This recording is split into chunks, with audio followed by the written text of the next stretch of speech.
Okay guys, so magdi-DIY muna tayo ng Nissan Terra. Papalitan natin yung gas filter. Gamit itong binili natin sa Shopee. Siyempre gagamit tayo ng YouTube dyan for instruction.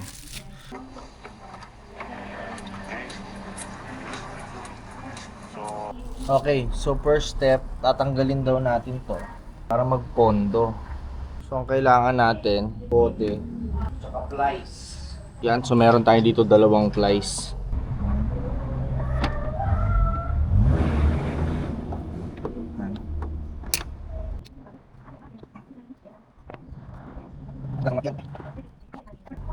Ayan, so natanggal natin yung ito filtered na to na fuel.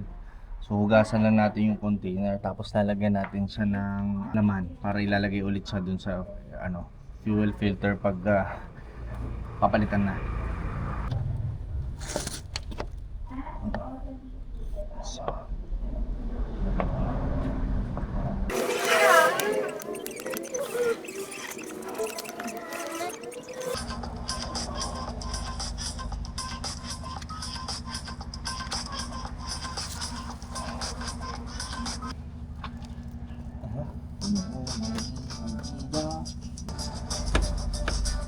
sa kapaglagay na tayo, ibalik na natin itong lock hose na to.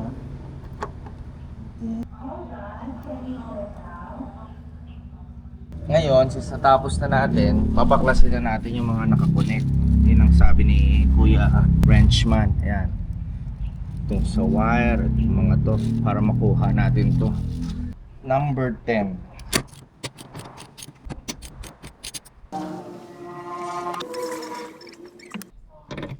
So, bracket.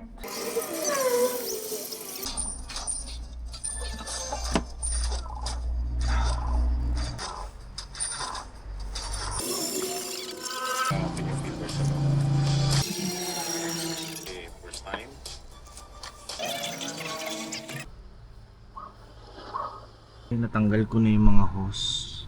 So ang susunod na tatanggalin ko ito ng cap para makita natin yung laman.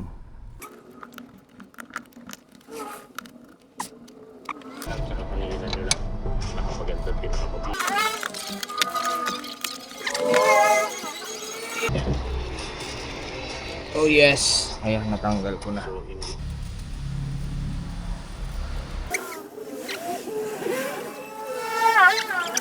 Yung mga particles na dun sa ilalim, ayan. Yun, tanggal din. Pakitandaan tong number na ito kasi ito yung bagong fuel filter ng Nissan Terra 2024 and up. Ito isang pagkakamali ko pa. Kasi kaya hirap kong tanggalin dahil may suction na naganap doon tsaka may rubber sa ilalim yung filter na bago. Ngayon, ang mali ko, dapat pinuksan ko pala yung sa ilalim. Ito yung drain plug sensor niya na screw type naman. Ngayon may ganito tayo guys. Wow! Napakadumi. Huwag niyo akong gagayahin na gumamit ako ng bearing puller. Ito yung air filter na bago, meron siyang rubber, may butas dun sa ilalim sa gitna. May rubber din pala sa ilalim. Napakalinis.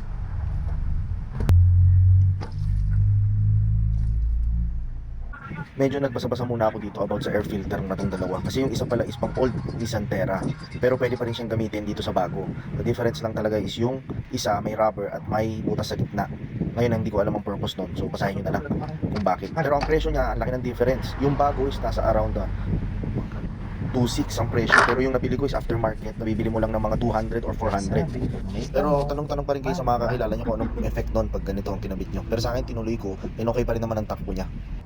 Also kung naaalala nyo yung fuel na pondo natin kanina, ilalagay nyo siya dyan ulit kasama ng tangke ng filter. Tingnan mo kung same height Siyempre dito, pag ibabalik nyo na siya, kung ano yung huling ginawa nyo, yun yung mauuna. So pabaliktad nyo lang gagawin.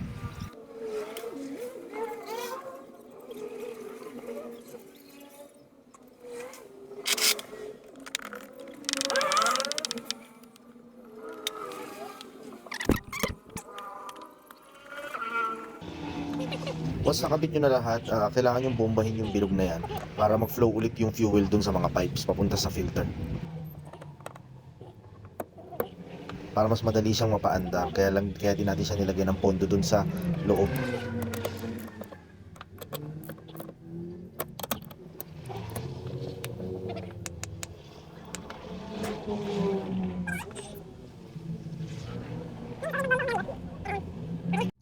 So ayan, meron din tayo dito air filter. Ayan, galing din same shop. Ganito magbukas ng air filter. Yan dito. Yan. Once na matanggal mo lang tong dalawang latch, iuurong mo lang siya papunta dito sa'yo, tapos paangat. Orientation nga pag inangat mo, pag ganyan. So itong label, nandito sa harapan ng sasakyan palagay. So palitin na to.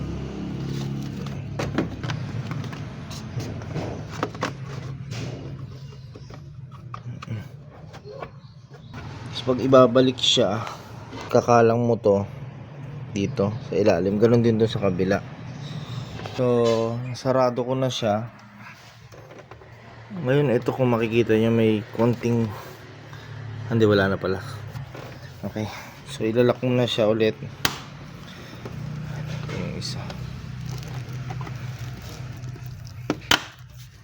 cabin filter dito sa aircon. Yan. So papakita ko sa inyo kung paano. Yung ganito mag-open, meron sa dalawang gilid na parang ipipress mo lang. Yan. Hihuhook mo pala, kukunin mo, hatakin mo lang. Ganun din tong kabila. Yan. Meron siyang latch dito support.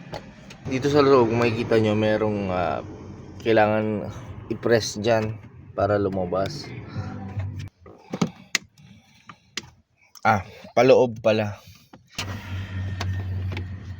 So anyways, ayun, tanggal. Pag ganito siya, pag tinanggal, i-press mo paloob.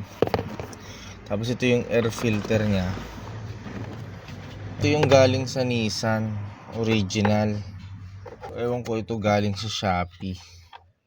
Walang nakalagay na airflow So manghuhula lang tayo. Walang nakalagay. Susundan na lang natin yung markings, yung label niya, kung anong orientation. Ayan yung lagayan ng AC filter or cabin. So kailangan palang orientation nito pag ganyan din. So pag ibabalik mo siya, ganyan. Ganyan ang itsura pag ibabalik mo. Kailangan yung label nandito sa harapan mo. Tapos ito yung cover niya. Oops.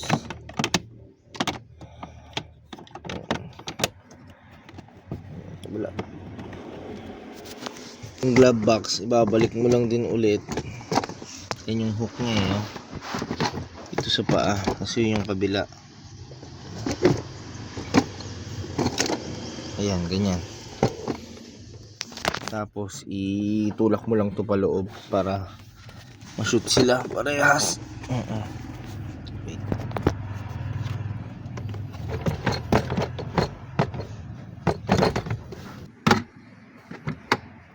Yan, okay na.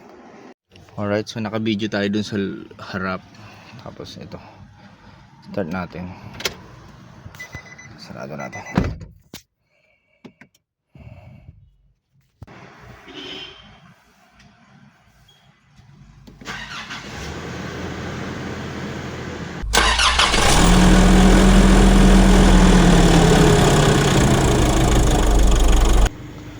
One click. So check natin kung merong mga leak.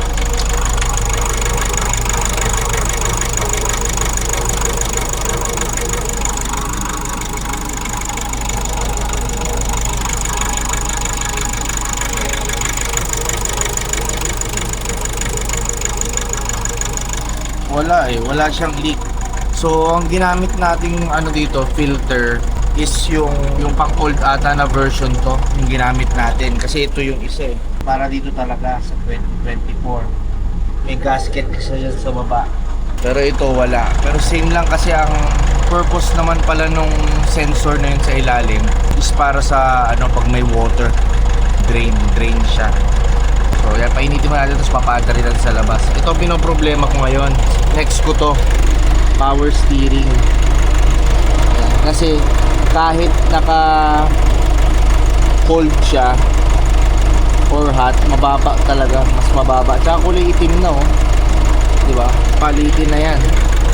So, ayan. This Dextron Type ATF. Oh, yan din papalitan ko yan. Di-drain ko tapos papalitan. Ayos, DIY. Di ba?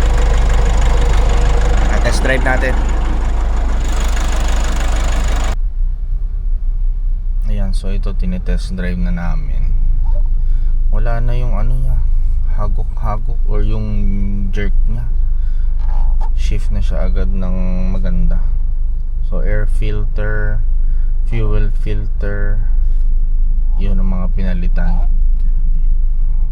Cabin filter para sa aircon. Pero itong isa, pagdating ng 3,000, 29 na eh. So pagdating ng 30,000, papalit na ako ng transmission filter and fluid, tsaka yung steering. Yun lang.